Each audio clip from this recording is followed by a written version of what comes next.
अस्सलामु अलैकुम वरहमतुल्लाहि वबरकातुहू। अल्हम्दुलिल्लाह वस्सलातु वस्सलाम अला रसूलिल्लाह, अम्मा बाद। दीनी भाइयों, आपके रूबरू हाजिर हैं प्रोग्राम महफ़िल रमज़ान के साथ। माशाअल्लाह आज भी हम आपके दरमियान हाजिर हैं। इंशाअल्लाह आज भी आपके जो भी सवालात हैं उनको हल करने की कोशिश करेंगे। आइए सबसे पहले मेहमानों का इस्तकबाल करते हैं, उसके बाद इस सिलसिले को आगे बढ़ाते हैं। जी अस्सलामु अलैकुम वरहमतुल्लाहि वबरकातुहू। जी माशाअल्लाह नाज़रीन, आज भी हमारे इस प्रोग्राम में हमारे साथ शेख अब्दुल शुकूर मदनी साहब और शेख किफ़ायतुल्लाह सनावली साहब माशाअल्लाह मौजूद हैं। हम सब मिलकर अपने मशाइख का इस्तकबाल करते हैं। और नाज़रीन, जैसा कि आप सब जानते हैं कि हर रमज़ान 11 से 12 बजे हमारा ये प्रोग्राम नशर होता है। आपके जो भी सवालात हैं इंशाअल्लाह आप डायरेक्ट पूछ सकते हैं। नंबर शो हो रहा है स्क्रीन पर, आप नोट फरमा लें, डायरेक्ट इंशाअल्लाह सवाल कर सकते हैं।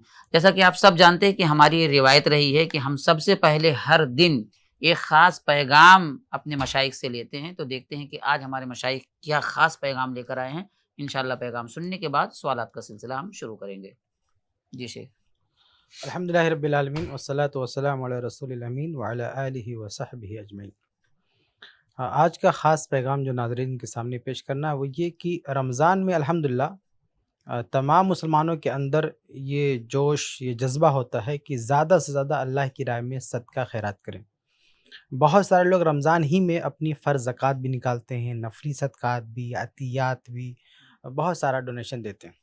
यानी लोगों को माली तौर पर बहुत ज़्यादा सपोर्ट करते हैं। तो ऐसे हालात में एक पैगाम तमाम लोगों के लिए वो ये है कि जिस तरह से हमारे अंदर ये शौक़ पैदा हुआ कि लोगों को माल से नवाज़ें, वहीं पर कुछ हमारे ऊपर माली हुकूक़ ऐसे होते हैं जिनसे हम गाफ़िल होते हैं, वो सबसे ज़्यादा ज़रूरी होते हैं। तो उनको भुला के, उनको पीछे पसेपुश डाल के और हम सदका खैरात करें, लोगों का ताउन करें, ये मुनासिब नहीं है। लोगों को का ताउन करना, सदका खैरात करना, ज़कात देना बहुत अच्छी बात है। लेकिन उससे पहले ये भी हमें देखना चाहिए कि हमारे ज़िम्मा अगर कुछ लोगों के माली हुकूक़ हैं, तो वो हमने अदा किए कि नहीं किए। मिसाल के तौर पर बहुत सारे लोग हैं जो लोगों से कर्ज़ लेकर बैठे हुए हैं। वो कर्ज़ अदा नहीं किए और हम ज़कात दे रहे हैं, सब कुछ कर रहे हैं। तो वो ज़्यादा ज़रूरी है कि कर्ज़ अदा कर दें, इसी हालत में अगर वफ़ात होगी तो बड़ा मसला हो जाएगा। इसी तरह बहुत सारे लोग हैं जिन्होंने बाप की वफ़ात के बाद सारी जायदाद खुद अपनी तहवील में ले लिया है, अपनी बहनों को हिस्सा नहीं दिया है। ये लोग बहुत ज़्यादा सदका खैरात करते हैं, लोगों को लाखों, 10-10 लाख, 20-20 लाख डोनेट करते हैं, लेकिन अपनी बहन की हुकूक नहीं देते। तो ये बहुत अहम मसला है कि आप इतना ज़्यादा अल्लाह की राह में देते हैं, ऐसा भी नहीं कि आपके पास पैसा नहीं है, अल्लाह ताला ने बहुत कुछ दिया है, बहुत कुछ नवाज़ा है। लेकिन इसके बावजूद भी जो एक छोटी-मोटी रकम है, अगर आप करोड़ों में डोनेट करते हैं तो करोड़ों का डोनेशन देते हैं तो 10-20 लाख होगा आपकी बहन का हक, 20 लाख, 50 लाख जो भी होगा, तो वो पहले अदा कर देना चाहिए ताकि नहीं, अल्लाह के जितना यहाँ भी होगा पकड़ तो ना हो। हक है, वो तो हाँ, वो देना है। हक है। सही। तो ऐसे बहुत सारे लोग हम देखते हैं कि बहुत ज़्यादा ताउन करते हैं, लेकिन अपनी बहन का हिस्सा आज तक नहीं दिया उन्होंने। तो पहले उसको अदा कर दें, फिर अल्लाह की राह में ताउन करें, वरना सही मुस्लिम की वो हदीस है कि क़यामत के दिन कुछ लोग आएँगे याति बिसलातिन व सियामिन व ज़कात, कि क़यामत के दिन एक शख़्स आएगा नमाज़, रोज़ा और ज़कात लेकर भी आएगा और साथ में क्या है, वो अकला माला हदा, किसी का माल भी खाया होगा। तो ये बड़ी अजीब बात है कि ज़कात भी दिया है लोगों को और किसी का माल भी खा के रखा है। तो क़यामत के दिन आ रहा है ज़कात की इबादत लेके और किसी का माल भी खाया हुआ है। फिर अल्लाह ताला इंसाफ़ इस तरह करेगा कि इसकी नेकियाँ उसको दे देगा। तो ये नौबत ना आने पाए कि हमने ज़कात भी दिया है और किसी का माल भी खा के रखा है। तो हम उस हदीस की मिस्दाक़ ना बनने पाएँ। इसलिए रमज़ान में कोशिश करें कि हम दूसरों की जो हुकूक़ है हमारे ऊपर उसको अदा कर दें, फिर अल्लाह की राह में सदका खैरात। बहुत ख़ास। जी बहुत जज़ाक। जी शेख, कोई ख़ास पैगाम? अल्हम्दुलिल्लाह वस्सलातु वस्सलामु अला रसूलिल्लाह। देखिए, रमज़ान करीम का मुबारक महीना है। नाज़रीन की खिदमत में एक छोटा सा पैगाम ये है और कि ये महीना जहाँ उसमें और बातें हैं, वहीं इसमें ख़ास बात ये है कि मग़फ़िरत का महीना है। सही। तो हमें जैसा कि एक सुनन तिरमिज़ी की हदीस है कि अल्लाह के रसूल सल्लल्लाहु अलैहि वसल्लम ने इरशाद फरमाया कि रग़िम अनफ़ु रजुलिन, कि वो आदमी नाकाम हो, नामुराद हो, जिसके सामने मेरा तज़किरा आए और वो मुझ पर दरूद ना भेजे। फिर आपने फरमाया कि वो आदमी नाकाम हो, नामुराद हो, जिसके वालिदैन ज़िंदा हों, बुढ़ापे में हों और उनकी खिदमत करके वो जन्नत में दाखिल ना हो जाए। इसी तरह तीसरी बात आपने फरमाई कि वो आदमी नाकाम हो, नामुराद हो, जिसने रमज़ान का महीना पाया और रमज़ान का महीना गुज़र गया और उसकी मग़फ़िरत नहीं हुई। तो गोया कि इसमें ख़ास ये है कि हमें रमज़ान में जहाँ और इबादतें करनी हैं, ये कोशिश करनी है कि हमारे गुनाह बख्श दिए जाएँ। अल्लाह ताला के हुजूर हम इस्तिग़फ़ार करें, गिड़गिड़ाएं, अपने गुनाहों से तौबा करें, अपनी गलतियों की माफ़ी मांगें, ये बात ज़रूर होनी चाहिए। और अल्लाह ताला तो माफ़ करने वाला है कि आयत में अल्लाह तबारक व तआला ने इरशाद फरमाया, कुल या इबादिल्लज़ीना असरफ़ू अला अनफुसिहिम ला तक़नतू मिन रहमतिल्लाह इन्नल्लाह यग़फ़िरुज़्ज़ुनूबा जमीआ, कि ए बंदो, आप कह दिए कि ए मेरे बंदो, जिन्होंने अपनी नफ्सों पर, अपनी जानों पर जुल्म किया है, गुनाह किए हैं, वो अल्लाह की रहमत से मायूस ना हो, बेशक अल्लाह ताला तमाम गुनाहों को बख्शने वाला है। तो ये मग़फ़िरत का महीना है। बहुत ज़्यादा जहाँ और चीज़ें करनी हैं, हमें ज़्यादा से ज़्यादा अपने गुनाहों की माफ़ी तलब करनी है, गुनाहों की बख्शिश तलब करनी है अल्लाह तबारक व तआला से। और जैसा कि हमारे रसूल सल्लल्लाहु अलैहि वसल्लम का तरीक़ा था, जैसा सही मुस्लिम की हदीस है कि अल्लाह के रसूल सल्लल्लाहु अलैहि वसल्लम दिन भर में 100 मरतबा अल्लाह तबारक व तआला से गुनाहों की या मग़फ़िरत तलब किया करते थे, इस्तिग़फ़ार किया करते थे और अल्लाह के रमज़ान में एक रसूल अच्छा सल्लल्लाहु अलैहि माहौल होता है, वसल्लम। जी, रूहानी मंज़र होता है। आदमी जाए अल्लाह के हुज़ूर गिड़गिड़ाए, जी, इरादा कर ले कि नहीं इस महीने बस हमें बख्शवाना ही है जी। अल्लाह के हुज़ूर। और उसमें जैसा कि मैंने कहा कि सही मुस्लिम की हदीस में कि 100 मरतबा अल्लाह के रसूल जो है इस्तिग़फ़ार किया करते थे। सही बुखारी की हदीस है कि 70 मरतबा इस्तिग़फ़ार किया करते थे। इसमें पॉइंट क्या है, इसमें रमज़ान के ताल्लुक़ से जहाँ बहुत सारी बातों के साथ एक पॉइंट ये, कभी-कभी इंसान जब ज़्यादा इबादतें करता है ना, जैसे अब उसे लगता है कि रमज़ान में रोज़ा भी रखे हुए हैं, उसने कुरान की तिलावत भी कर ली है, क़यामुल लैल भी करता है, वो ज़िक्र अस्कार भी करता है, कहीं उस शैतान उसको गर्रा न दे दे, धोखे में ना डाल दे कि नहीं मैं तो कोई गुनाह कर ही नहीं रहा हूँ, मैं तो माशाल्लाह जो है नेकियों पे नेकियां कमा रहा हूं, मुझे इस्तिग़फ़ार की क्या ज़रूरत है। तो यहाँ तंबीह करनी, यहाँ बताना ज़रूरी है कि इंसान जो है इंसान ख़ताओं का पुतला है। दिन भर में पता नहीं कितने गुनाह उससे होते हैं और फिर सही। पिछले गुनाह उसके हैं, पूरी ज़िंदगी जो उसने गुनाहों में गुजारी है, उसके माफ़ी का ये एक मुनासिब वक्त होता है कि जहाँ इंसान नेकियां भी करे, उसके साथ साथ अल्लाह ताला से अपने गुनाहों की माफ़ी भी तलब करे, इस्तिग़फ़ार भी करे, अल्लाह ताला से गुनाहों को बख्शवाने की कोशिश करे। जी, जज़ाकल्लाह खैर, बहुत अहम पैगाम शेख। नाज़रीन, ये हमारे मशाइख के अहम पैगामात थे जो हम सुन रहे थे। ये मशाइख के दिली जज्बात थे जिसको उन्होंने रखा आप लोगों के सामने। देखिए जो नंबर शो हो रहा है, आपके जो भी सवालात हैं इंशाअल्लाह आप डायरेक्ट पूछ सकते हैं। पूरे रमज़ान 11 से 12 बजे ये प्रोग्राम इसी तरह नशर किया जाएगा। आपके अपने मसाइल के लिए जो भी मसाइल हैं, जो भी मामलात हैं, इंशाअल्लाह आप डायरेक्ट रख सकते हैं।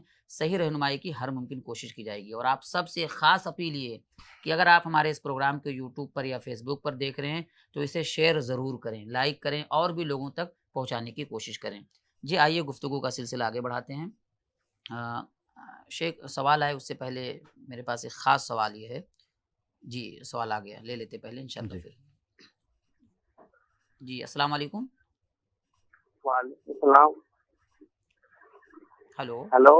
जी, जी, अस्सलाम वालेकुम। वालेकुम सलाम। जी भाई, कहाँ से बात कर रहे हैं आप? मैं जयपुर से बात कर रहा हूँ, इरफान भाई। अच्छा, अच्छा, जयपुर से। जी, क्या सवाल है आपका? जी, मेरे सवाल ये थे, क्या नाम था, कपड़े पहनते हैं टखनों से ऊंचे पहनना जरूरी है, टखनों से नीचे भी पहन सकते हैं? यानी शलवार वगैरह, पैंट वगैरह जो कुछ भी हम पहनते हैं, मतलब टखने हाँ से ऊपर पहने, नीचे पहन सकते या नहीं पहन सकते? हाँ, और लेडीज भी ऐसे पहनेगी या जेंट्स जैसे जेंट्स पहने वैसे लेडीज पहने? नहीं, नहीं, आखिर के अल्फाज नहीं समझ सके। आखिर में आपने क्या पूछा? जी, टखनों से जो अपन ऊपर पहनते हैं ना कपड़े, नीचे पहननी चाहिए, ऊपर पहननी चाहिए, रेगुलर पहननी चाहिए, मतलब नमाज के टाइम ही ऊपर करनी जी, जी, चाहिए, जी, वैसे जी, जी, बिल्कुल, बिल्कुल। रेगुलर ही पहने? देखते मशाइख मौजूद हैं, देखते क्या रहनुमाई फरमाते हैं। जी शेख। देखिए भाई साहब का सवाल ये है कि टखने से ऊपर कपड़ा पहनना क्या ये ज़रूरी है, और दूसरा सवाल ये है कि नमाज की हद तक उसको ऊपर करना है कि नमाज के अलावा भी। तो देखिए हदीसें बहुत ही सरी हैं, सही मुस्लिम वगैरह की रवायत है, मा असफला मिनल काबैन फफिन्नार, कि टखनों से नीचे जो कपड़ा होगा वो जहन्नम में होगा। और ऐसे ही सही बुखारी वगैरह की रवायत है, मंजर थौबहु ख़ैलान लम यंज़ुरिल्लाहु इलैहि, कि जो तकब्बुर की वजह से अपने कपड़े घसीटेगा तो क़यामत के दिन अल्लाह ताला उसको नज़र रहमत से नहीं देखेगा। तो इस तरह की बहुत सारी रवायात हैं। अब इन सारी रवायत को जमा करके उलमा ने कहा है कि अगर तकब्बुर के साथ ऐसा करता है तो गुनाह और बढ़ जाता है, और बगैर तकब्बुर के करता है तो भी इसकी गुंजाइश नहीं है। नबी की नाफरमानी हो रही है। तो भी अल्लाह के नबी सल्लल्लाहु अलैहि वसल्लम ने मना फरमाया है। और ऐसे ही अब्दुल्ला इब्न उमर रज़ी अल्लाह ताला अन्हु को एक मरतबा अल्लाह के नबी सल्लल्लाहु अलैहि वसल्लम ने देखा तो कपड़ा जो है टखने से नीचे था, तो आपने कहा कि ये ऊपर कर लो। हालांकि हो या ऐसा सोचा भी नहीं जा सकता कि वो तकब्बुर की वजह से नीचे कर रहे हों। सही। और ऐसे ही उमर फारूक रज़ी अल्लाह ताला अन्हु जब शहीद हुए, शहादत से पहले उन पर हमला हुआ, तो एक नौजवान आया था इसे देखने के लिए, और देख के जब जाने लगा तो उमर फारूक रज़ी अल्लाह ताला अन्हु ने कहा कि रुद्दु अलैहिल गुलाम, कि इस नौजवान को वापस मेरे पास लाओ। तो वापस लाया गया तो उमर फारूक रज़ी अल्लाह ताला अन्हु ने कहा कि इरफ़ा सौबक, कि तुम्हारा कपड़ा बहुत नीचे है, उठा लो। हाँ, इसमें तुम्हारे रब के लिए तकवा है, तुम्हारा कपड़ा भी साफ रहेगा। हालांकि वो कैसी हालत में थे उमर फारूक रज़ी अल्लाह ताला, इस वो हालत में जिंदगी भी के दावत। आखिरी, हम्म। तो उस चीज़ को नोटिस किया। इसकी हाँ संगीनी को समझ रहे थे हाँ, वो। उसको नोटिस किया और समझाया। तो इस तरह की बहुत सारी रवायत हैं। खुलासा ये है कि ये हराम नाजायज़ है और ऐसा नहीं करना चाहिए। दूसरा जो आपका सवाल है कि नमाज की हालत में, दूसरा सवाल आपका है कि क्या ये नमाज की हालत में सिर्फ ऐसा करना है? नहीं, सिर्फ नमाज नहीं, नमाज में तो और इसका ये जुर्म और जो है संगीन हो जाता है। लेकिन ये हमेशा कभी भी आप कपड़ा पहने, चाहे वो पैंट हो, शलवार हो, कुछ भी हो, वो टखने से नीचे नहीं जाना चाहिए, वो ऊपर होना चाहिए। और नमाज में सिर्फ नमाज के साथ खास नहीं, नमाज से मुतल्लिक कुछ रवायतें हैं, उनमें से एक ज़ईफ़ है सुनन नबी दाऊद की, एक रवायत सही भी है। तो नमाज में उसकी संगीनी और बढ़ जाती है। लेकिन वो सिर्फ नमाज का मसला नहीं, नमाज हो या गैर नमाज हो, उसको ऊपर ही रखना चाहिए, बल्कि ऐसा सिलाना चाहिए कि ऊपर करने की नौबत ना आए। अलबत्ता आखिर में ये वजाहत करूँगा कि ये ख़वातीन के लिए नहीं है, ये हुक्म मर्द हज़रात के लिए, ख़वातीन तो उसको उसके जी, नीचे ही मेरे ख्याल रखें। से बात वाज़ेह है। जी भाई, उम्मीद की आपको जवाब मिल गया होगा।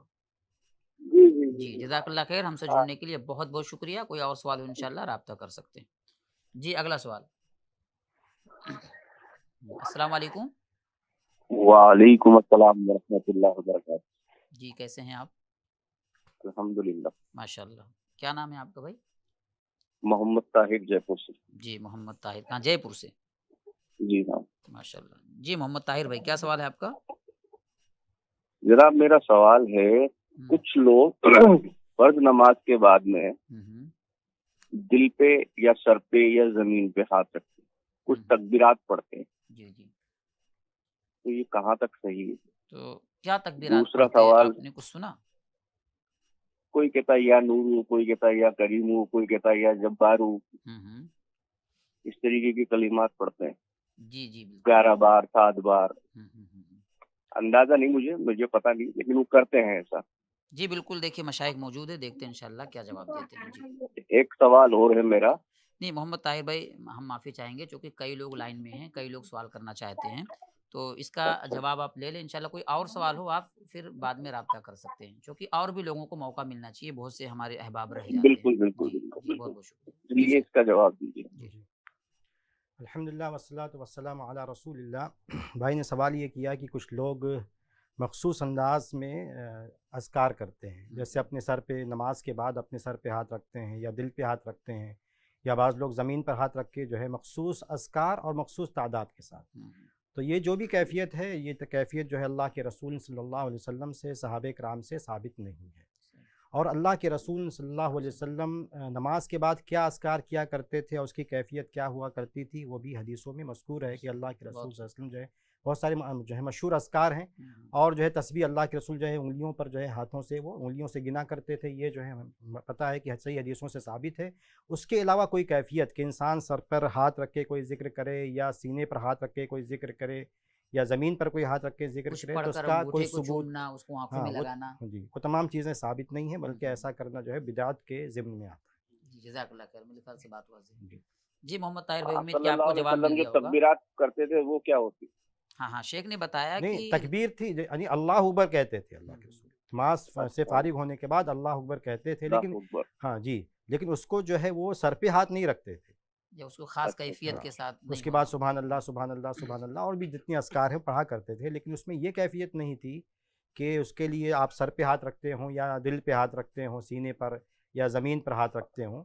और फिर जो नॉर्मली तरीके आपने, से उंगलियों पे पढ़ते थे। जी जी जी, अच्छा तस्बीहात जो है अच्छा उंगलियों पर पढ़ते थे, बाकी जिक्र आप वैसे बगैर उंगलियों के करते थे। अच्छा हर यानी कि जगह उंगली दुआएँ का साबित इस्तेमाल हैं। नहीं, जो है जी, जी। जो अस्कार साबित है उस हाँ। बगैर उंगलियों के, हुँ, हुँ। सिर्फ तस्बीहात आप उंगलियों पर जो है जो मखसूस अस्कार हैं वो आप जो है उंगलियों पर गिना करते थे। जी जी, जी, शुक्रिया मोहम्मद ताहिर भाई, शुक्रिया, उम्मीद की अस्सलाम। आपको जवाब मिल गया होगा। हमसे जुड़ने के लिए जी बहुत-बहुत शुक्रिया। जी, अगला सवाल। हेलो। जी, अस्सलाम वालेकुम। जी, वालेकुम सलाम वरहमतुल्लाहि वबरकातुहू। जी, आपका नाम? जी, मेरा नाम मोहम्मद अबू बकर है। मोहम्मद अबू मैं बकर भाई। बिहार मुंगेर से हूँ। कहाँ से बात कर रहे हैं आप? बिहार मुंगेर। अच्छा, बिहार से, माशाल्लाह। जी जी मोहम्मद अबू बकर भाई, जी आप हमारा ये प्रोग्राम कहाँ से देख रहे हैं? जी, मेरे पास एप्लस का ऐप है। जी जी माशाल्लाह, ऐप के अंदर। मैं उसी, हाँ, ऐप पे मैं देख रहा हूँ। जी बहुत खूब। हाँ, जी क्या सवाल है आपका? जी मेरा ये सवाल है कि तरावी की नमाज जो है, हेलो, जी जी बिल्कुल, आपकी आवाज़ आ जी रही है। जी, तरावी की नमाज जो जैसे हम लोग दो दो रिकात करके पढ़ते हैं, क्या वो नमाज एक बार 4 रिकात करके या फिर एक ही बार में 8 रिकात करके पढ़ सकते हैं? जी बिल्कुल बिल्कुल, ये शेख अबू बकर भाई बिहार से सवाल कर रहे हैं कि जो तरावी की नमाज हम लोग 8 रकात पढ़ते हैं, तो क्या एक साथ 4 रकात पढ़ के सलाम फेरें, या एक ही मरतबा आठों पढ़ लें फिर सलाम फेरें, तो क्या ऐसी गुंजाइश है? जी देखिए मोहम्मद अबू बकर भाई, आपका सवाल ये है कि जो 8 रकात हम पढ़ते हैं क्या 4-4 पढ़ें या 2-2 करके पढ़ें? तो बाज़ अहले इल्म का ख़्याल है कि 4-4 पढ़ सकते हैं, लेकिन इस सिलसिले में जो रिवायतें हैं अम्मा आयशा रज़ियल्लाहु अन्हा की, ख़ास तौर से 11 रकात से मुतल्लिक़, ख़ास तौर से 11 रकात से मुतल्लिक़, वो भी रमज़ान से मुतल्लिक़, तो उसमें ये है कि आप सल्लल्लाहु अलैहि वसल्लम 2-2 रकत पे सलाम फेर देते थे। तो सही मुस्लिम वगैरह की रवायत में अम्मा आयशा रज़ियल्लाहु अन्हा ने ये वज़ाहत कर दी है। जैसे कि सही बुखारी की रवायत में है कि आप 4 पढ़ते थे, फिर 4 पढ़ते थे, फिर 3 पढ़ते थे, ऐसा सही बुखारी में। लेकिन सही मुस्लिम में अम्मा आयशा रज़ियल्लाहु अन्हा ने ये वज़ाहत कर दी है कि हर 2 रकत पे आप सल्लल्लाहु अलैहि वसल्लम सलाम फेरते थे। और ऐसे भी एक दूसरी रवायत है सलातुल लैली मसना व मसना, कि रात की नमाज 2-2 रकत है। तो इस सिलसिले में रिवायात बहुत ज़्यादा हैं कि रात की नमाज 2-2 रकत होती थी। बाज़ रिवायत में है अल्लाह के नबी सल्लल्लाहु अलैहि वसल्लम जो आम दिनों में जो पढ़ते थे, जिसको हम तहज्जुद कहते हैं, तो उसमें कुछ ऐसी कैफ़ियत मिलती है कि कई रकतों को एक सलाम से आपने पढ़ा था। लेकिन ख़ास तौर से रमज़ान में जो हमको 11 की तादाद पढ़नी है, तो इसमें बेहतर ये है कि हम हर 2 रकत पे सलाम फेर दें, यही सही तरीका है। और ज़्यादातर रवायतें इसी सिलसिले में इसी इसी तरफ इशारा करती है, इसलिए हर 2 रकत पे सलाम फेर देना चाहिए रमज़ान में। जी जज़ाकल्लाह खैर। जी अबू बकर भाई, उम्मीद कि आपको जवाब मिल गया हो। ये हमें जो जवाब दे रहे थे मौलाना किफ़ायतुल्लाह सनाबी साहब थे। जी जी जी, बिल्कुल वही जवाब दे रहे थे जी। आपको। अल्हम्दुलिल्लाह। जी मैं ये पूछना चाह रहा था, हाँ, थोड़ा सा मैं समय लूँगा अगर माज़रत चाहेंगे तो। हाँ, हाँ। बोलिए बोलिए। जी, ये कहना चाह रहा था कि ये जो तहज्जुद में नबी सल्लल्लाहु अलैहि वसल्लम जो एक ही सलाम में 8 रिकात में सलाम फेरते थे करते थे, तो वो कौन-सी हदीस है? अल्लाह के नबी सल्लल्लाहु अलैहि वसल्लम तहज्जुद एक ही सलाम से 8 रकात पढ़ देते नहीं, थे, वो 8 कौन सी रकात हदीस है? एक ही सलाम से तो मेरे ज़हन में नहीं है। ऐसी कई रवायतें हैं, कई तरीका है। जी, शेख अलबानी रहमतुल्लाह की किताब है सलातुत तरावी। अब वो सारी रवायत तो जी। इस वक़्त ज़हन में नहीं है, लेकिन शेख अलबानी अच्छा, अच्छा। रहमतुल्लाह की किताब आप देखेंगे, उसका उर्दू में तर्जुमा भी हो चुका है। तो उसमें शेख अलबानी जी, रहमतुल्लाह ने सारे तरीके इकट्ठा ज़िक्र कर दिए हैं कि आप अच्छा। सल्लल्लाहु अलैहि वसल्लम का तरीका क्या होता था। आप 11 पढ़ते जी, थे, कैसे पढ़ते थे? आप 9 पढ़ते थे, तो कैसे पढ़ते थे? आप अगर आखिर की 5 रकतें एक साथ वितर में पढ़ते थे, तो कैसे पढ़ते थे? वो सारी कैफ़ियत एक साथ जमा कर दी है।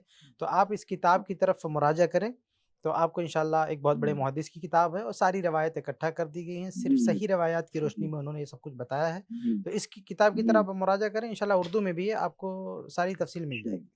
ठीक। जी, ये मतलब अफ़ज़ल तरीका है 2-2 रिकात पे सलाम हाँ, फेरने हाँ, का। इस सिलसिले में रवायात ज़्यादा हैं, बेहतर तरीका यही है। बेहतर और अफजल यही है और कि 2-2 आम पढ़ आम लें। तौर से पूरी दुनिया में इस वक़्त अमल भी यही है कि 2-2 अब रकत चूँकि पे शेख सलाम फेर जमात के साथ पढ़ रहे होते हैं, अब कई लोग पीछे हैं, तो बेहतर ये है कि जो हुँ, अफ़ज़ल और बेहतर है उस पर अमल किया जाए, हाँ, ताकि सारे लोग उसमें शामिल हो जाएँ। जी, जी। जी, जी उम्मीद की जज़ाकुमुल्लाह आपको खैर। जी भैया बहुत-बहुत शुक्रिया। जी, जी जी, अगला जी। सवाल। इस्लाम हाँ, अस्सलाम वालेकुम। हाँ, अस्सलाम वालेकुम। जी वालेकुम अस्सलाम व रहमतुल्लाहि व बरकातहू। जी भाई आपका जी, नाम? हसन साहब, अच्छा माशाल्लाह, कहाँ से बात कर रहे हैं आप? नाला सफारा मुंबई। माशाल्लाह, नाला सुपारा मुंबई। जी जी, कैसे हैं आप? खैरियत से हैं? अल्हम्दुलिल्लाह। माशाल्लाह, क्या सवाल है आपका? हाँ, मेरा सवाल जी ये है कि जब हम नमाज़ पढ़ते हैं तो रुकू में जाते हैं, तो हुँ। जो सुबहान अल्लाह जो पढ़ते हैं, तो उसको 3 बार पढ़ने के बाद 3 5 7 बार पढ़ेंगे या 3 बार के बाद कितने भी बार पढ़ सकते हैं? अच्छा, अच्छा। यही है मेरा सवाल। आप कितनी मरतबा पढ़ते हैं? मैं 3 बार पढ़ता हूँ, हुँ। बस इतना ही पढ़ता हूँ, बाकी रुक जाता हूँ, अच्छा, अच्छा। क्योंकि अभी जी। पता नहीं है इसलिए। जी बिल्कुल, देखिए आगे आपके लिए और गुंजाइश है कि नहीं, शेख मौजूद हैं। जी शेख। जी। अल्हम्दुलिल्लाह वस्सलातु वस्सलामु अला रसूलिल्लाह। भाई ने सवाल ये किया है कि रुकू में सुबहान रब्बिल अज़ीम उन्हें पढ़ना है, तो वो कितनी दफ़ा पढ़ सकते हैं, कम या ज़्यादा? देखिए उलमाए कराम ने कहा है कि एक दफ़ा अगर इंसान पढ़ लेता है तो उसका वाजिब जो है अदा हो जाएगा। लेकिन अदना कमाल ये है, यानी कम से कम कोशिश ये होनी चाहिए, जैसा कि अल्लाह के रसूल की हदीस में बताया था कि आप पढ़ा करते थे 3 दफ़ा, तो 3 दफ़ा अदना कमाल, यानी कोशिश करना चाहिए कि आदमी को 3 दफ़ा पढ़े। और ज़्यादा की कोई तहदीद नहीं है, आदमी चाहे तो ताक़दत के साथ जो है वो 5 दफ़ा, 7 दफ़ा या 9 दफ़ा भी, या जितना ज़्यादा है लंबा क़याम, क्योंकि अल्लाह के रसूल से आता है कि आपका जो रुकू है, आपका के जो सजदे हैं वो क़याम के बराबर हुआ करते। कभी कभी इसका मतलब ये हुआ, हाँ जी, तो इसका मतलब ये हुआ कि जितना काफ़ी दफ़ा आप कहते हैं, उसकी तहदीद तो नहीं है, लेकिन वो पूरे उसमें सजदे में और पूरे रुकू में अल्लाह के रसूल सल्लल्लाहु अलैहि वसल्लम जो है वो तस्बीह पढ़ा करते थे। तो इसका मतलब है कि ज़्यादा आदमी कितना भी पढ़ सकता है, कोई तो हद नहीं। हाँ हद नहीं है, लेकिन कम से कम 1 दफ़ा आदमी पढ़े। और अदना कमाल यानी बीच का ये है कि 3 दफ़ा पढ़े, और ज़्यादा कितना भी पढ़ सकता है। अच्छा, ज़्यादा कितना भी कर सकते हैं, लेकिन बेहतर क्या उसमें ताक अगर इस्तेमाल करें। हाँ, ताक़ जो है, ताक़ इस्तेमाल करें, अल्लाह के रसूल सल्लल्लाहु अलैहि वसल्लम का ज़िक्र आता है, तो इसलिए जो है ताक़ ही इस्तेमाल किया जाए। जी जी जी, उम्मीद कि आपको जवाब मिल गया होगा। जी, जज़ाकल्लाहुल खैर। भैया बहुत बहुत शुक्रिया, हमसे जुड़ने के लिए बहुत बहुत शुक्रिया आपका। जी, अगला सवाल। हाँ, अस्सलाम वालेकुम। वालेकुम अस्सलाम रहमतुल्लाहि व बरकातहू। जी, आपका नाम? मोहम्मद ताहिर। मोहम्मद ताहिर भाई। जी, जयपुर से माशाल्लाह। बिल्कुल। वापस सवाल कर जनाब, मेरा एक सवाल है। जी, बिल्कुल। मैं एक मेडिकल पर बैठता हूँ, हम्म, वहाँ पर मैं इफ्तार करता हूँ। जी बिल्कुल। इफ्तार तो मैं मेरे खजूर से करता हूँ, हम्म, लेकिन वो जो मेडिकल वाला है वो अपनी इफ्तारी रखता है, वो ब्याज का भी काम करता है। वो क्या करते हैं? तो क्या वो ब्याज का काम भी अच्छा, करता है, ब्याज का। जी जी। तो क्या उसकी इफ्तारी खाना जायज है? यानी उनके यहाँ आप इफ्तारी करते हैं? हाँ, लेकिन इफ्तार जो मैं खोलता हूँ वो मेरे खजूर से ही खोलता हूँ। अच्छा, माशाल्लाह। खजूर उन्हीं की होती है ना? नहीं, खजूर मेरी होती है। अच्छा अच्छा, यानी आप अपने से इफ्तार कर लेते हैं, बाकी फिर उनके यहाँ। जी उसमें हाँ, जो उनकी इफ्तार होती है वो खा। हाँ, यानी मोहम्मद ताहिर भाई का सवाल ये है कि कोई मेडिकल है, वहाँ पर ये इफ्तारी करते हैं, लेकिन वो इफ्तारी जो करवाने वाले होते हैं जिनके यहाँ करते हैं, वो ब्याज का उनका कारोबार है। तो ये कह रहे हैं कि मैं तो मुसलमान हैं उसका आगाज़ जो है इफ्तारी का, वो तो खजूर अपनी लेके जाता हूँ, वो हलाल मैं अपनी कर लेता हूँ, फिर आगे मुझे उसमें शामिल होना होता है। इस सवाल का जवाब इंशाल्लाह शेख देंगे, लेकिन मैं शुरू में एक बात कहना चाहूँगा कि अल्हम्दुलिल्लाह बहुत सारे लोग इस बात की फ़िक्र करते हैं कि जो सूद खा रहे हैं या सूद से जिनका ताल्लुक़ है, तो उनके उससे साथ बरात का इज़हार हो। उनके साथ खाने के लिए बैठें कि ना बैठें, इसकी बड़ी फ़िक्र होती है। लेकिन देखिए, हमारे इसी समाज में, इसी मुआशरे में कितने लोग हैं जिन्होंने बाप के मरने के बाद सारी जायदाद हड़प कर ली है, अपनी बहनों को हिस्सा नहीं दिया है।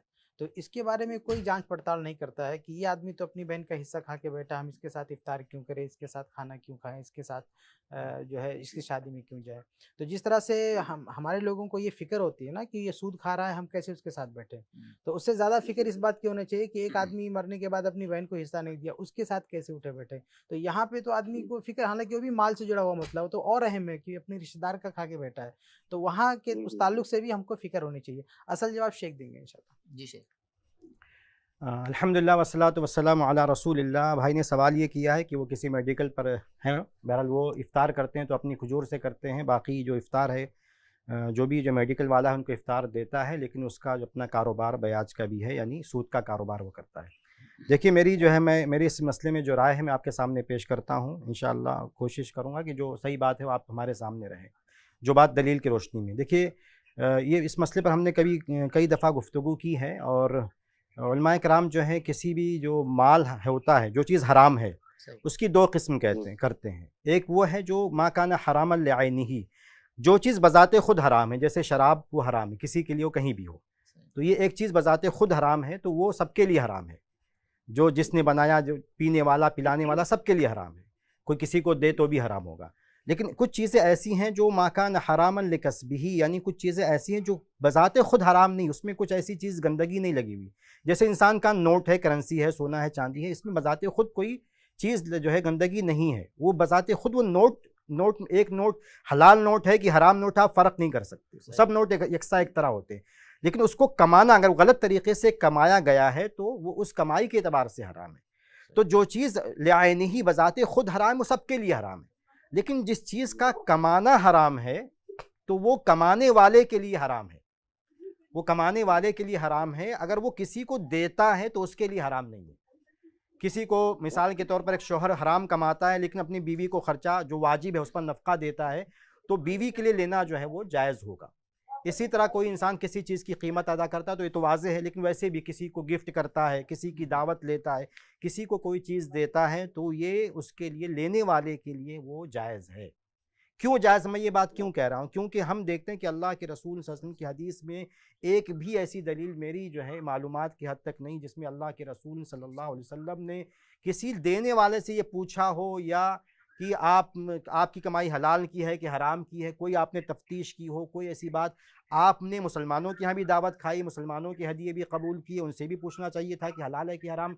फिर आपने यहूदियों की दावत खाई, आपने उनसे भी नहीं पूछा कि तुम्हारी कमाई, कई दफ़ा आपने यहूदियों की दावत खाई और यहूदियों के बारे में मशहूर था कि वो सूदी कारोबार करते हैं मदीना में, आपने कभी तफ्तीश नहीं की, कभी नहीं पूछा आपने। आपने नज्जाशी का हदिया कबूल किया, मान लेते कि नज्जाशी मुसलमान बादशाह था, लेकिन आपने मुक़ौक़िस जो मिस्र का बादशाह, उसका हदिया आपने कबूल किया। वहाँ भी आपने जो एलची आए, जो सफ़ीर आए, उसका हदिया लेकर आपने नहीं पूछा कि तुम्हारा हदिया, तुम्हारे बादशाह ने पैसा कहाँ से लेकर हदिया मुझे दिया, आपने कहीं कोई तफ्तीश नहीं की। नहीं शेख, इसमें ये है कि तफ्तीश तो हम नहीं करेंगे, ले लेंगे, लेकिन जहाँ एकदम क्लियर है, वाज़ेह है कि भाई ये सामान जो है ये हराम कमाई ही का है, पहले इसके से लिए क्लियर दलील है। क्या? हाँ, नहीं कोई दलील बताइए मुझे, मैं वही की बात कह रहा हूँ। जैसे वो भाई साथ में उठते बैठते, उनको पता है कि भाई नहीं इनका ठीक है, मैं टोटल समझ गया, नहीं कारोबार मैं उसी आपका का। एतराज़ समझ गया कि आपकी बात समझ गया कि हम ये तफ्तीश नहीं कर रहे हैं, हमें पहले से पता है, लेकिन इसके लिए भी कोई दलील बताइए कि कोई ऐसी दलील कि अल्लाह के रसूल ने जो है किसी का माल हराम समझा और नहीं कहा कि मैं तुम्हारा माल हराम का इसलिए मैं नहीं खाऊंगा। आपने मुशरिक के औरत के जो है मशकेज़े से पानी पिया, नहीं बहुत सारी दलीलें, मुझे एक कोई भी मिसाल ऐसी नहीं मिली। मैं ये नहीं कहता हूँ कि हर आदमी पर लाजिम है कि मेरी राय माने, लेकिन मैं बहुत सारी जो है दलील, कहीं भी मुझे कोई ऐसी दलील नहीं मिली जिसमें ये हो, और मैं अकेला नहीं हूँ, उलमाए अच्छा, किराम की एक उसमें आमतौर जमात है। पे उसमें मिक्स भी होता है, कुछ हलाल का होता है, कुछ हराम का मैं होता है, अभी ये भी तो एक मसला उसमें एक रहता है। पॉइंट रखूंगा थोड़ा सा, जो मैं जैसे शेख ने भी इशारा किया, वो पॉइंट है हमारे जहन में, लेकिन ये कि असलन जो है मैं ये कहूँ बगैर किसी दलील के कि वो माल हराम है, तो मेरी इतनी जुरात नहीं है। तो अब देखिए, एक और जो दलील लोग देते हैं कि एक जो लोग कहते हैं कि नहीं हराम है, वो दलील क्या देते हैं कि अबू बकर रज़ी अल्लाह तआला अन्हु का एक आज़ाद करदा मुकातब गुलाम था, मुकातब यानी जिससे मुआहदा हुआ था कि इतना पैसा दे दोगे तुम आज़ाद हो जाओगे।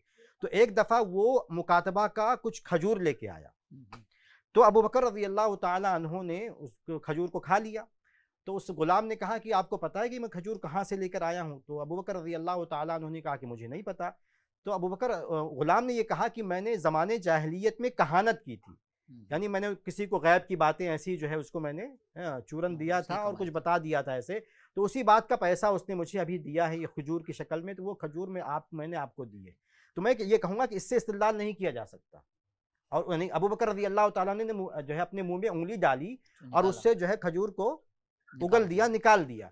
लेकिन मेरा कहना ये कि इस हदीस से इस्तिदलाल जो है नहीं किया जा सकता कि जो पैसा वो लेकर आया था वो गलत तरीके से कमाया था इसलिए हराम होगा, इससे इस्तिदलाल नहीं किया। क्यों? क्योंकि इसमें तो इत्तेफाक है उलमाए किराम का कि अगर मुझे किसी चीज़ की कीमत मिल रही है तो वहाँ मुझे कुछ सोचना ही नहीं है। जैसे मैं दुकान लेके बैठा हूँ, क्योंकि अबू बकर रज़ी अल्लाह तआला अन्हु और उनके गुलाम की कैफियत यही थी, उनकी सूरत यही थी कि मैं जैसे दुकान लेके बैठा हूँ, क्या शरीयत ने मुझे पाबंद किया कि हर आने वाले ग्राहक से पूछूं कि आप तुम्हारा पैसा कहाँ का है? नहीं। वो अगर कहे भी दे कि मेरा सूदी पैसा है तो भी मुझे मैं उसको लौटाऊंगा नहीं। अगर कोई आदमी मुझसे जो है बिस्किट खरीदने आता है, वो जो है उसका सूदी कारोबार, ऐसे हज़ारों लोग मार्केट में हैं, हमारे मोहल्ले में हैं जो सूदी कारोबार करते हैं, गलत तरीके से कमाते हैं। क्या शरीयत ने किसी दुकानदार को इस बात का पाबंद किया है कि वो लोगों से कहे कि भाई बताओ कि तुम्हारा माल कहाँ का? ये जान भी जाए तो क्या वो सौदा उससे नहीं कर सकता? क्या हम काफिर से सौदा नहीं, गैर मुस्लिम से सौदा नहीं कर सकते क्योंकि वो जानते हैं कि उनकी हराम की कमाई है?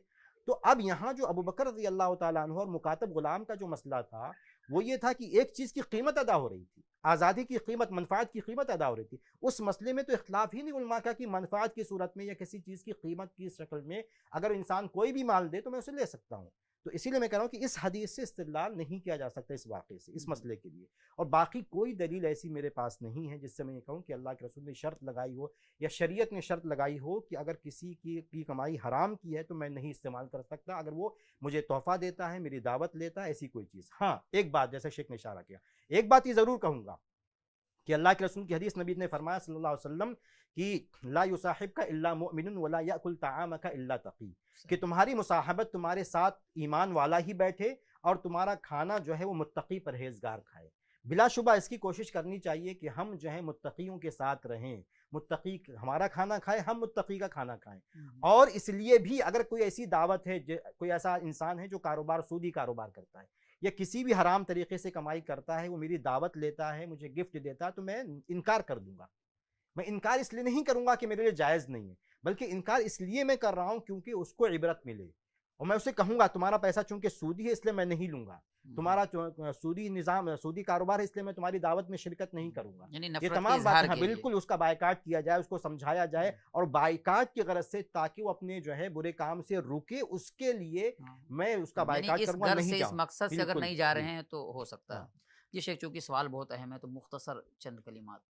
तो शेख ने जो कहा मेरे ख्याल से काफ़ी बहुत ही मुफस्सल है, अच्छा अच्छा। और मैं खुद वही जवाब देता रहा हूँ हम्म। कभी भी। और इससे पहले हमने दीन हेल्पलाइन पे भी यही जवाब दिया है, कई बार हम इसका जवाब दे चुके हैं, इसलिए हमने जी कहा कि शेख जज़ाकल्लाह से भी खैर। सुनते हैं।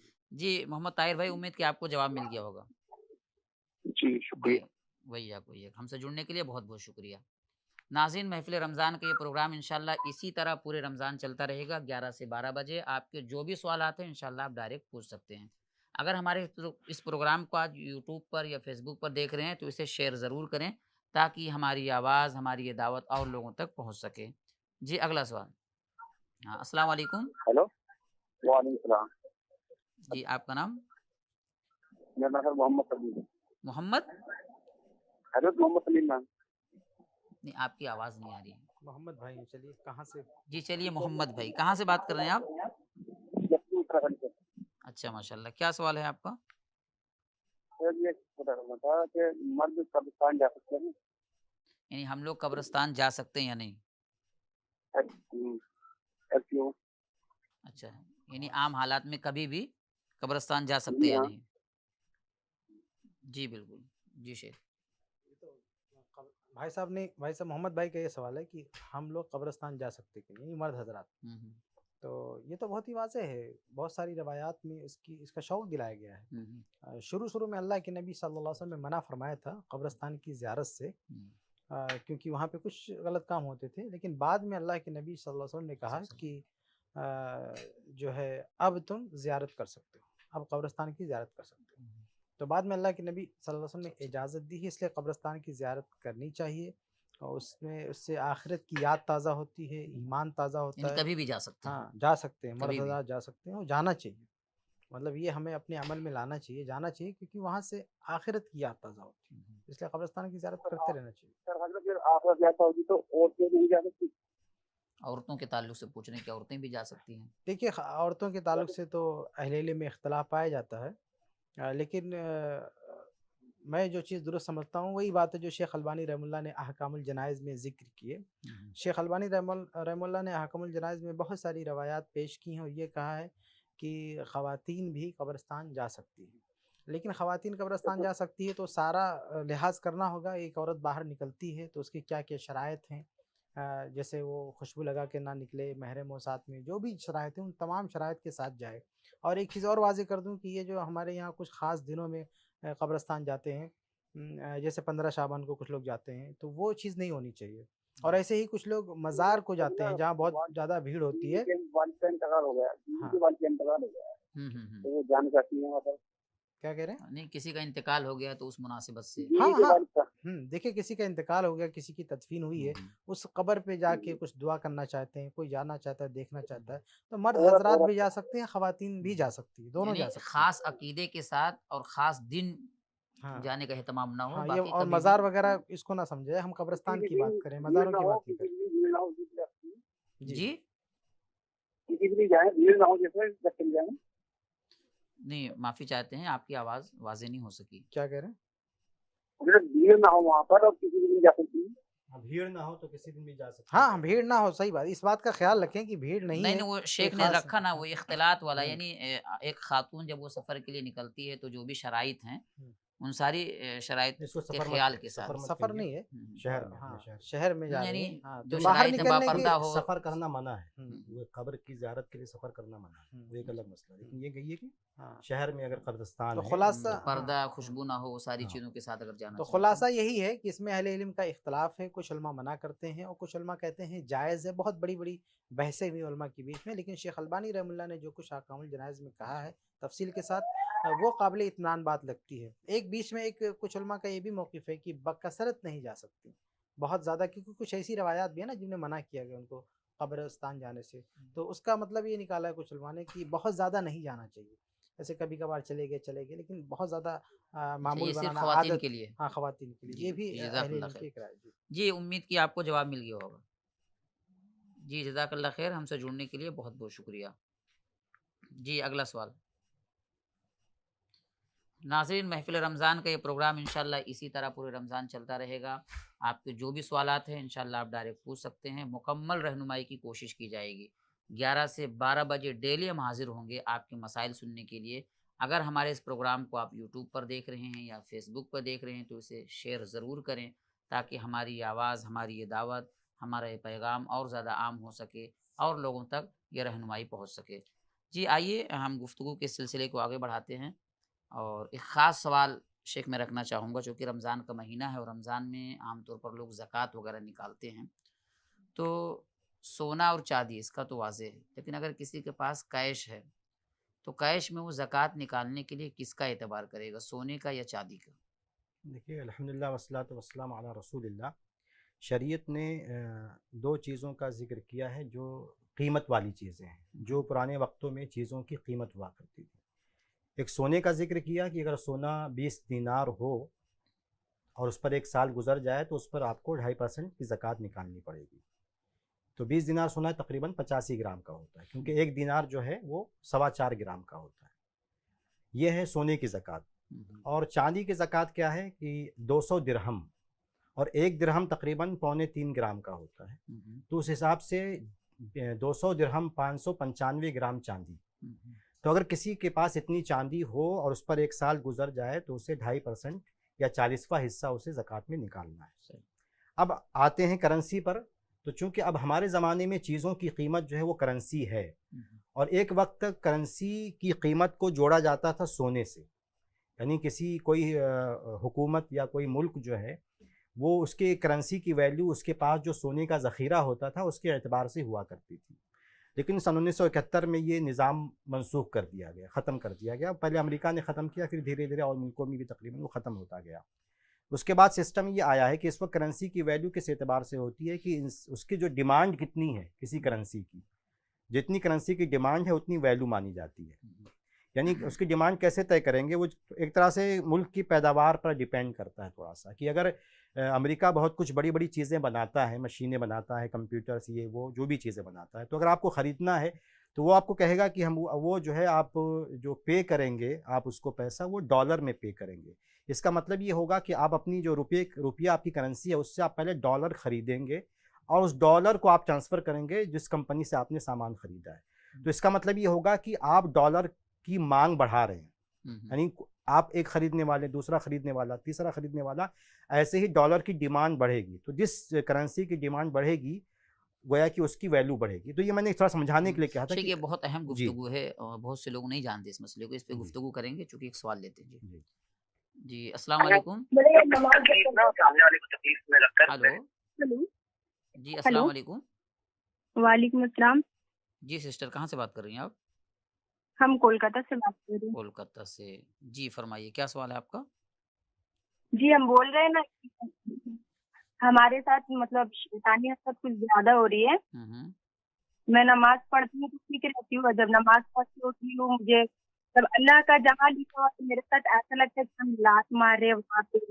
मतलब शैतान बहुत ज्यादा मुझे हरकत कर चुका है उसका कोई। हम्म और नहीं, मैं बहुत सोच रही हूँ वही चीज, तो मुझे घर पे कुछ भी नहीं अच्छा लग रहा है। वो फिर मैं अल्लाह का तरफ मेरा ईमान जा रहा है, नमाज पढ़ रही, सब कुछ करे, तरावी भी पढ़ रही हूँ, कुरान शरीफ भी पढ़ रही हूँ, लेकिन वो चीज देखने के बाद ना मुझे अंदर से घबराहट होने लगी है हाँ, यानी आप बहुत नमाज भी ज्यादा। पढ़ती हैं, तरावी भी पढ़ती हैं क्या लात और मारने का समझ में क्या क्या सारा एहतमाम करती हैं। अच्छा, किसने आपको बताया कि आप पर शैतान हावी है या शैतान के असरात हैं? आपको कैसे पता? मुझे ऐसा लग रहा है अंदर से, मैं सो के रह अच्छा, रही आपको हूँ। ऐसा लग रहा है सिर्फ? जी जी, और सो के भी जब मैं रहती हूँ रात में तो सुबह उठने टाइम बस वही चीज मेरे साथ शुरू हो जाता है। हम्म। जी बिल्कुल, देखते हैं शेख क्या रहनुमाई फरमाते हैं। जी, कोलकाता से सिस्टर का सवाल है। अल्हम्दुलिल्लाह वस्सलातु वस्सलामु अला रसूलिल्लाह। देखिए सवाल पूरी तरह मुझे सुनाई में नहीं दिया है, थोड़ा सा कहीं कहीं नहीं, थोड़ा सा इनका ये कहना है कि इनको तकरीबन ऐसा बातें। लगता है जी जी। कि शैतानी वसवसा हाँ है, हाँ शैतान परेशान कर रहा है हाँ इनको, कभी-कभी ऐसा लगता है कि शैतान हमला कर रहा है, मार हाँ रहा है। हाँ। ये सारी कैफियत ठीक, तकरीबन मैंने सुना है, लेकिन थोड़ा सा कहीं होगा। तो देखिए पहली बात मैं ये कहूँगा कि जो आप नेकियां कर रही हैं अभी, आप उन नेकियों पर बाकी रहिए, उसे छोड़िए मत। अगर आप नमाज की पाबंदी करती हैं तो नमाज़ पढ़ते रहिए। अगर आप तरावी की पाबंदी करती हैं, कुरान करीम की तिलावत की पाबंदी कर रही हैं, और ज़िक्र अस्कार की पाबंदी अगर नहीं करती हैं तो आपको करना चाहिए। अगर कर रही हैं तो उसे छोड़िए नहीं, पहली बात तो ये। क्योंकि हम कमज़ोर पड़ेंगे तो फिर वसवसे भी पैदा होंगे और शैतान भी हम पर जो है किसी अंदाज में हम पर असरअंदाज हो सकता है। तो एक बात तो ये कि जो नेकियां आप कर रही हैं उसे छोड़िए मत, एक बात। दूसरी बात ये है कि आप जो है अल्लाह ताला से दुआ कीजिए कि अल्लाह ताला आपकी इस कैफियत को दूर कर दे, क्योंकि ये जो है कैफियत जो है वो आपकी सेहत के लिए, दीनी सेहत के लिए और दुनियावी सेहत के लिए अच्छी नहीं है। तो आप अल्लाह ताला से दुआ कीजिए और अपने जहन को थोड़ा सा फ्री रखिए, ज़्यादा मत सोचिए उसके बारे में। ये कभी कभी जो है इंसान को कुछ नहीं होता, लेकिन इंसान वसवसे का शिकार हो जाता है।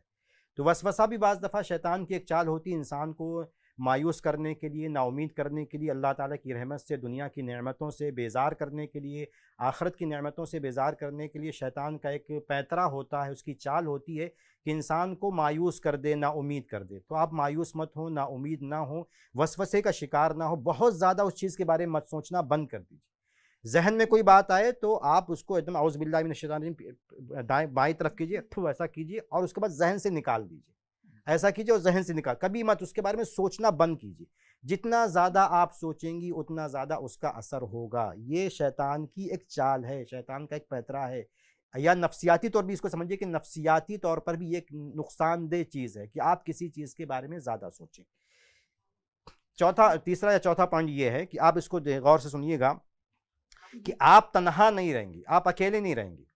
इसकी ज़्यादा कोशिश कीजिए कि आप कहीं भी अकेले ना रहें। अगर आपके वालिदैन हैं तो वालिदा के साथ बैठें, वालिद के साथ बैठें, बहनों के साथ बैठें, भाइयों के साथ बैठें, शादीशुदा है तो शौहर के साथ, बच्चों के साथ, अकेले नहीं रहेंगी।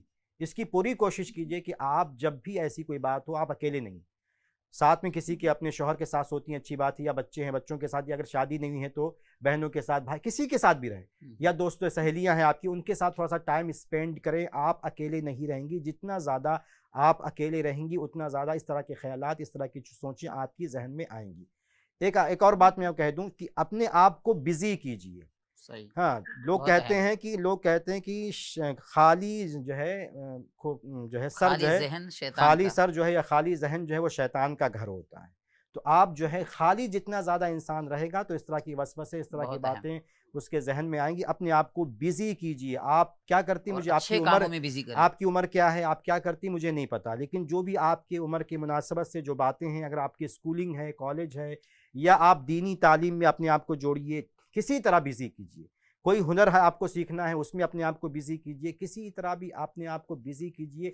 ऐसा हो, बाज़ दफ़ा हर आदमी के लिए चीज़ नहीं होती, लेकिन बाज़ दफ़ा इंसान अगर इस तरह के वसवसे आए तो इतनी मेहनत करे, सुबह फजर से लेकर इशा तक इतनी मेहनत करे कि जब इशा का वक्त हो तो उसका बदन टूट रहा हो, इतना बदन टूटे कि वो चुपचाप सो जाए। सही।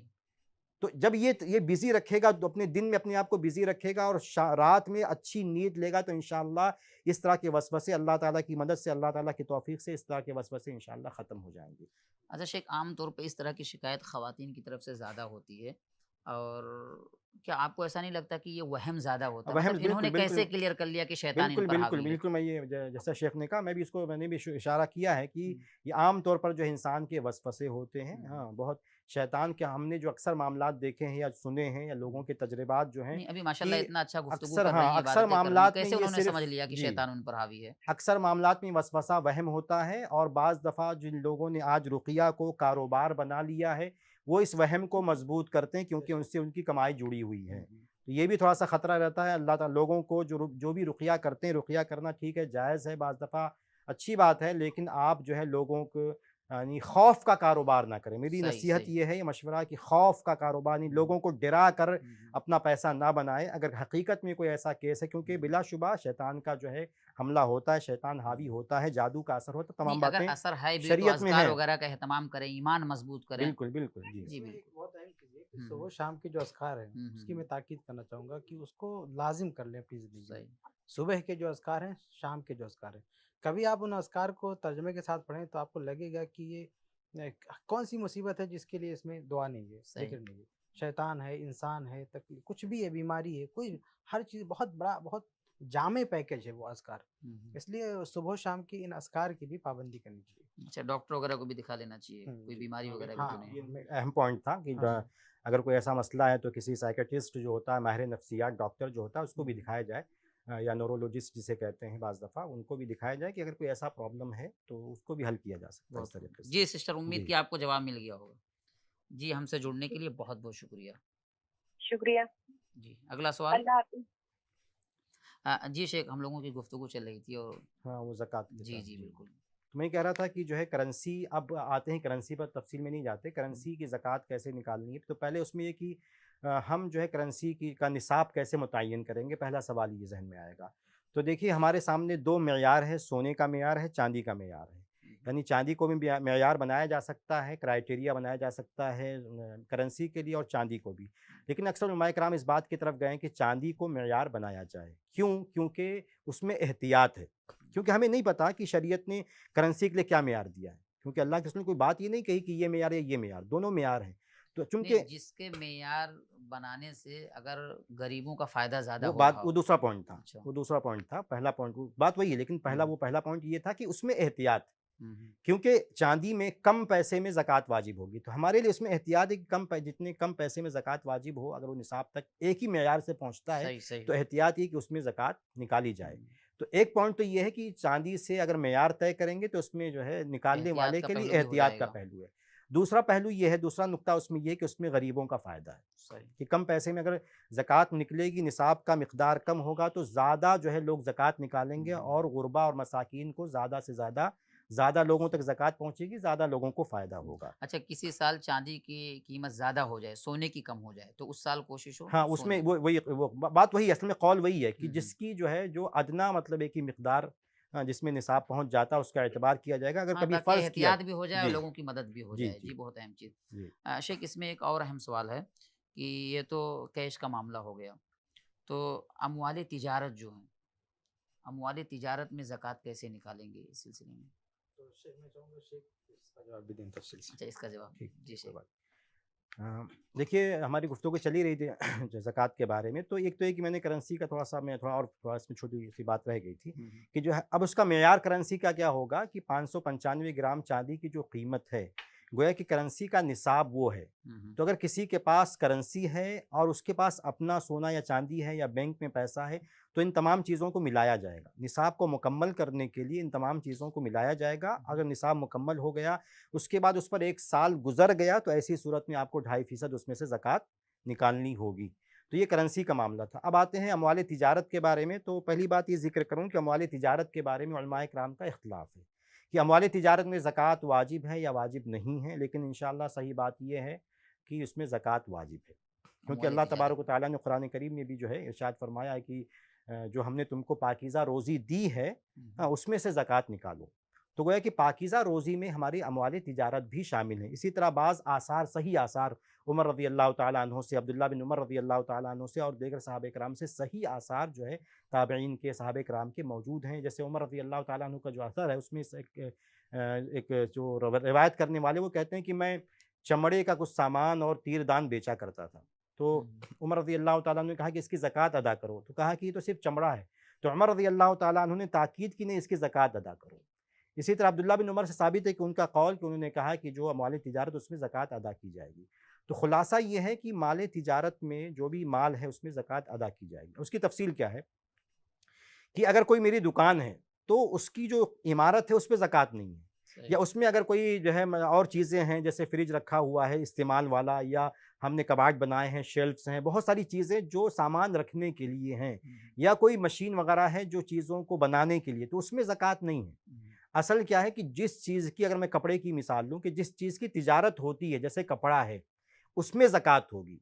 तो अगर वो कपड़ा जो सामान्य तिजारत है वो अकेले निसाब तक पहुंचता है या मेरे, क्योंकि उसमें कीमत का एतबार है, सही। इसलिए मेरे जो है पैसे को भी मिलाया जाएगा। हम्म, वो कपड़े की कीमत, मेरे पास जो कैश पैसा उसको कई भी, तरह का माल है वो हाँ, सबको मिलाया अगर जो जाएगा। है बैंक में जो है सेविंग है उसको मिलाया जाएगा। मेरे पास सोना, मेरा सोना, बीवी का सोना नहीं, मेरा सोना, अगर बीवी का सोना अलग है वो उसको नहीं जोड़ा जाएगा। सही। मेरा सोना, अगर मेरे पास कोई सोना है तो इन तमाम चीज़ों को मिलाया जाएगा। इसमें अगर जो है माल निसाब तक पहुंचता है तो 1 साल गुजरने के बाद उसमें 2.5% के एतबार से ज़कात निकाली जाएगी। उसमें एक नुक्ता ये आता है माल तिजारत में कि अब जो है कोई आदमी कपड़े की तिजारत करता है और उसका रोज़ाना का कारोबार है। अब रोज़ाना जो है कुछ उसके पास उसमें मुनाफा जो है प्रॉफिट आता है, तो उसका हिसाब, साल का हिसाब कैसे लगाएगा, क्योंकि मुश्किल है सही। हर दिन के। तो उलमाए किराम ने कहा कि उसका जो है साल का हिसाब असल माल के हिसाब की तरह होगा। यानी जब असल माल की ज़कात आप निकालेंगे तो उसमें बीच में जितना भी प्रॉफिट हुआ है उसकी भी आप ज़कात निकाल देंगे। जी। अच्छा शेख, ये बड़ा अहम सवाल है। इसमें कोई उसूल ऐसा हो कि कारोबार के किस तरह के मामले में ज़कात होगी और किस तरह के मामले में ज़कात नहीं होगी? ये जो कारोबार का जो मामला है, हाँ। कोई ऐसा उसूली मामला है सामने कि नहीं। किस तरह के माल में ज़कात निकालेंगे और किस तरह के नहीं नहीं, हर निकालेंगे? तरह के माल में ज़कात निकाली जाएगी। हर तरह के जो तिजारती माल है, मैंने आपको इशारा कर यानी दिया। दुकान, मशीन वगैरह छोड़कर जो माल है, हाँ, जो चाहे माल यानी भंगार कच्चा, हो, हाँ, अगर आप हाँ, तफ़सील करें तो चाहे भंगार हो तो उसमें भी ज़कात निकाली जाएगी। जैसे कोई तफ़सील और मज़ीद करें तो जैसे यानी कोई यानी कई फैक्ट्री है, तरह का अगर माल है तो सारे मालों को जमा किया हाँ, जाएगा। हाँ, जी, जैसे फैक्ट्री है, मिसाल कोई चीज़ तैयार करे तो उलमाए किराम ने वज़ाहत की है कि उसमें जो कच्चा माल है उसकी भी ज़कात निकाली जाएगी। सही सही। जो कच्चा माल है उसकी भी ज़कात निकाली जाएगी। अच्छा, इसमें शेख चूंकि आना और जाना लगा रहता है पैसों का, माल का, तो हिसाब इसमें तो कैसे इसीलिए तो रखेंगे? मैंने इशारा कर दिया ना कि मतलब कि असल माल जब निसाब तक पहुंच जाए हम्म, तो बीच में जो प्रॉफिट आ रहा है, जा रहा है, उसको लास्ट में हिसाब करके ज़कात निकाली जाएगी। जितना है आपके पास उसकी ज़कात निकाल दिया। जी जी जी, सवाल लेते जो, हैं। क्योंकि जो माल खर्च हो गया उसकी ज़कात तो नहीं निकालनी आपको ना। जी। जी, अस्सलाम वालेकुम। हेलो। हेलो, अस्सलाम वालेकुम। जी, वालेकुम अस्सलाम व रहमतुल्लाहि व बरकातुहू। अस्सलाम जी, वालेकुम। आपका नाम? मैं शेख साहब से बात कर सकता हूँ? नहीं जी, बिल्कुल बिल्कुल। कौन सा आप बात कर रहे हैं आप? मैं आंध्र प्रदेश करते थे और दरबार नाम है मेरा, नगर क्या नाम है आपका? दरबार। दरबार, दरबार। अच्छा, दरबार। हाँ जी, माशाल्लाह, आंध्र प्रदेश से। आंध्र प्रदेश से जी, क्या करते थे। सवाल है आपका? मैं शेख साहब से सवाल ये करना चाहता हूँ। हम्म परसों वो 2 दिन पहले मैं सुना था बयान, वो हम्म तरावियां के ले गए इधर से। हमारा इधर मेरे मस्जिद में थोड़ा बहस होती है कभी कभी, हम्म 20 रकात 8 रकात से। वो लोग इतना बोलते हैं, तुम इतना बात करते हैं, मक्के में क्यों नहीं जाके बोलते? मक्के में हमेशा, और वो ताखराता में भी 20 रकात पढ़ते हैं और तरावे भी 20 रकात पढ़ते हैं। तो तुम्हें उधर क्यों नहीं उनको बोलते यहाँ गए तो 20 रकात पढ़ते हैं, से बहुत यानी ऐसे थोड़ा कुछ मसले होते हैं। तो मक्के के हमेशा 20 रकात मक्के में पढ़ते हैं, तो हम उनको क्यों नहीं बोलते? तो क्या मक्के में क्यों पढ़ते हैं 20 रकात? पढ़ने का तरीका क्या करने का, थोड़ा हमको बताएंगे तो हम उधर सवाल कर सकते हैं। जी बिल्कुल बिल्कुल। जी शेख भाई का सवाल 8 और 20 से मुताल्लिक है। भाई का सवाल एक ख़ास नुक्ते पे है कि वो कह रहे हैं कि जब हम 8-20 की बहस करते हैं तो कुछ लोग हवाला देते हैं मक्का का, जी कि मक्का में तो 20 रकत होती है, तो वहाँ वैसा क्यों नहीं करते? तो इस रमज़ान में और पिछले रमज़ान से तो भाई 20 रकत नहीं हो रही है मक्का में। सही। पहले तो लोग हवाला देते थे कि जब 20 रकत होती थी, तो देखिए इस वक्त तो नहीं हो रही 20 रकत। इस वक्त मक्का में 20 रकत नहीं, नहीं हो रही। पहले भी अगर 20 होती थी, कोई एक इमाम 20 नहीं पढ़ाते थे। बात कर रहे हैं। इस वक्त भी, इस साल भी, इससे पहले के साल में मक्का में 20 रकत तरावी नहीं हो रही है, ठीक है। और सबसे अहम बात यह है कि अल्लाह के नबी सल्लल्लाहु अलैहि वसल्लम के दौर में मक्का में क्या हो रहा था, मदीना में क्या हो रहा था, उसका एतबार किया जाएगा।